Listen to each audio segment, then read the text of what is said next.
پر نجونو د لوړو زده کړو بندیز ته پراخ غبرګونونه. د لوړو زده کړو وزارت له لوري په یوه خپره شوي مکتوب کې د نجونو پر لوړو زده کړو تر امرسني پورې بندیز لګېدلی. د امارت یادې پریکړې ګڼ نړیوال او کورني غبرګونونه راپارولي. د متحده ایالاتو د بهرنیو چارو وزیر پر خپله ټویټر پاڼه لیکلي چې یادې پریکړې نه هیلې کړی او اسلامي امارت په دې کار سره له رسمیت پیژندنې نور هم شاته شو.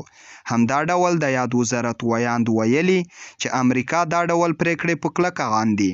په همدې حال کې په بشري حقونو د څار سازمان دا د شرم وړ پریکړه ګڼلې او زیاته کړې یې ده چې د افغانستان اوسنی حکومت دا په ډاګه کوي چې د افغانانو اساسي حقونه او په ځانګړې توګه د میرمنو حقونو ته درناوی نه لري.